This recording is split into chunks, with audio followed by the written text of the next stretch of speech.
नमस्कार दोस्तों, अस्सलाम वालेकुम, गुड आफ्टरनून। अमीर कज़लबाश का शेर है, उसी का शहर वही मुद्दई वही मुनसिफ।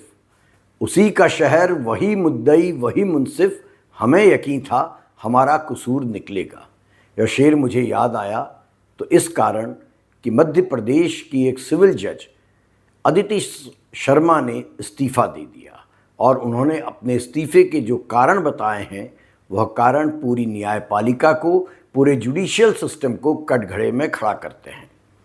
वैसे सच ये है कि आज़ाद भारत की 77 बरस की यात्रा में हमारे लोकतंत्र के 3 घोषित स्तंभ, जिनमें से 2 कार्यपालिका और विधायिका पहले ही पूरी तरह प्रश्न चिन्हों के घेरे में हैं और अब तीसरे स्तंभ न्यायपालिका पर भी क्वेश्चन मार्क लगने लगा है।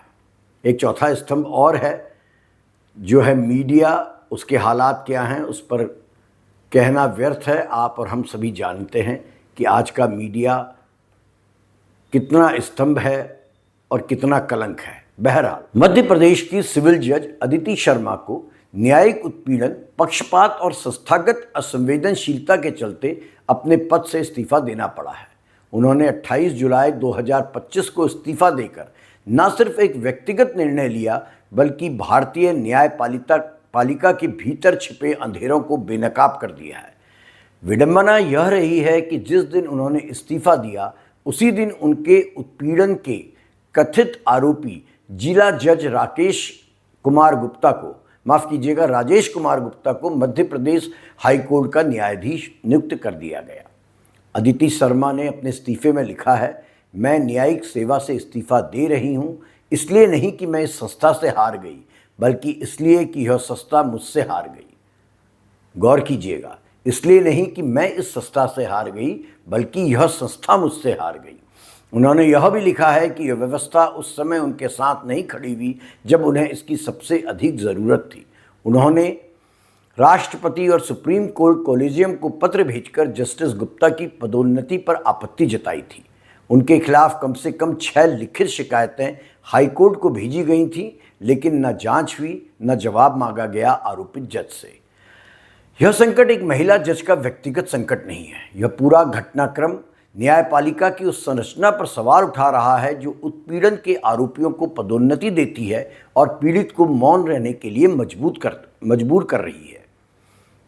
अदिति शर्मा को 2023 में मध्य प्रदेश सरकार द्वारा 6 महिला जजों के साथ असंतोषजनक कार्य प्रदर्शन के आधार पर बर्खास्त कर दिया गया था, लेकिन सुप्रीम कोर्ट ने 2025 में उनकी पुनर्बहाली का आदेश देते हुए मध्य प्रदेश सरकार की इस कार्रवाई को दंडात्मक और असंवेदनशील, इनसेंसिटिव करार दिया था। सुप्रीम कोर्ट की न्यायमूर्ति जस्टिस BV नागरत्ना और जस्टिस N कोटेश्वर सिंह की पीठ ने तब साफ कहा था कि उनकी प्रतिकूल वार्षिक गोपनीय रिपोर्ट, एनुअल कॉन्फिडेंशियल रिपोर्ट में निजी और स्वास्थ्यगत परिस्थितियों की अनदेखी की गई, जैसे कि उनके भाई की कैंसर जैसी गंभीर बीमारी, कोविड संक्रमण, गर्भपात। बावजूद इसके न सिर्फ उनकी सेवा समाप्त की गई बल्कि उसी व्यक्ति को न्यायमूर्ति बना दिया गया जिसने प्रतिकूल टिप्पणियां दर्ज की थी। स्मरण रहे, अभी जो हाईकोर्ट के जज बनाए गए हैं मध्य प्रदेश में, राजेश कुमार गुप्ता जी, उन्होंने ही अदिति शर्मा के खिलाफ उनकी एनुअल कॉन्फिडेंशियल रिपोर्ट में गंभीर प्रतिकूल टिप्पणियां दर्ज की थीं, जिनको सुप्रीम कोर्ट ने खारिज कर दिया और अदिति शर्मा को दोबारा जज बना दिया था। एक जुडिशियल टर्म्स में एक शब्द आता है, रिवर्स रामास्वामी इफेक्ट। सच बात यह है कि टर्म है रामास्वामी इफेक्ट और अब एक नया टर्म आ रहा है, रिवर्स रामास्वामी इफेक्ट।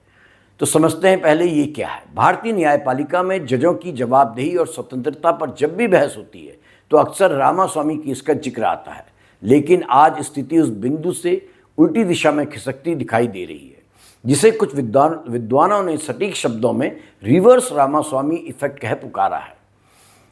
आपको याद दिला दूं, 1993 में जस्टिस V रामास्वामी, जो पहले पंजाब एवं हरियाणा हाईकोर्ट के मुख्य न्यायाधीश थे और फिर सुप्रीम कोर्ट के न्यायाधीश बने, उन पर आर्थिक अनियमितताओं और पद के दुरुपयोग के गंभीर आरोप लगे थे। यह भारत का पहला मौका था जब किसी सुप्रीम कोर्ट के जज के खिलाफ संसद में महाअभियोग प्रस्ताव लाया गया।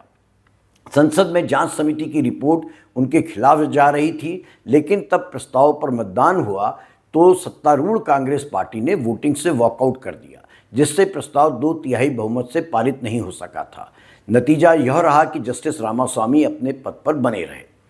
इस घटना ने एक व्यापक धारणा को तब जन्म दिया कि एक बार कोई व्यक्ति सुप्रीम कोर्ट या हाई कोर्ट का न्यायाधीश बन जाए तो उसे हटाया जाना लगभग असंभव है।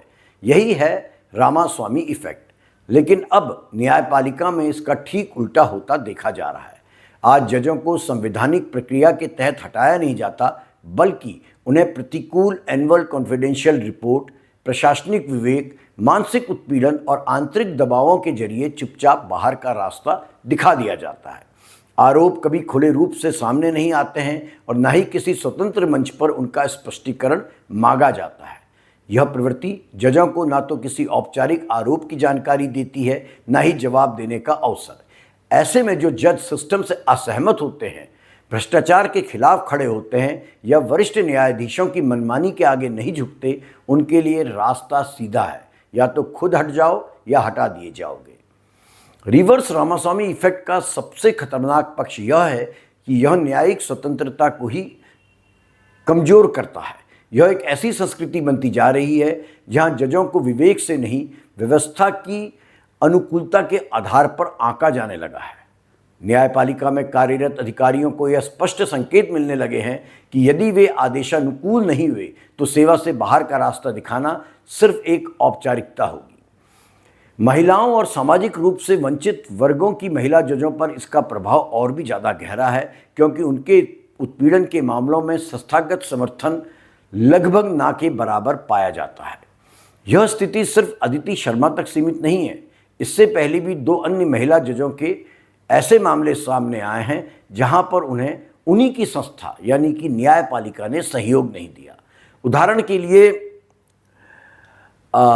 बॉम्बे हाई कोर्ट की एक न्यायमूर्ति पुष्पा गडीडीवाला का मामला है, जिन्होंने पॉक्सो मामले में कुछ विवादास्पद निर्णय दिए थे और उसके बाद उनकी स्थायी नियुक्ति रोकी गई और अंत में उन्हें इस्तीफा देना पड़ा। इसी प्रकार मद्रास उच्च न्यायालय के मुख्य न्यायाधीश विजयी तहिलरमाणी को 2019 में पहले बिना कारण मेघालय ट्रांसफ़र कर दिया गया। उन्होंने इसका विरोध किया, लेकिन कोई भी उत्तर सुप्रीम कोर्ट कोलेजियम से उन्हें नहीं मिला तो उन्होंने भी इस्तीफा दे दिया था। अदिति शर्मा का इस्तीफा सिर्फ एक युवा जज की हार का मामला नहीं है, बल्कि यह हमारी संस्थाओं की जवाबदेही पर सवाल खड़े कर रहा है।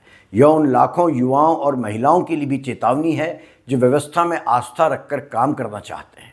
यदि ईमानदार और विवेकशील न्यायाधीशों को या अधिकारियों को प्रताड़ित किया जाएगा और उनके उत्पीड़कों को इनाम मिलेगा, तो न्यायिक स्वतंत्रता और नैतिकता केवल आदर्श बनकर रह जाएगी। यह समय है जब सुप्रीम कोर्ट, हाई कोर्ट और कॉलेजियम सिस्टम को रिवर्स रामास्वामी इफेक्ट जैसी प्रवृत्तियों पर अंकुश लगाना होगा, ताकि न्यायिक सेवा में महिलाएं न सिर्फ पद पाएं, बल्कि उन्हें गरिमा और संरक्षण भी मिले। धन्यवाद।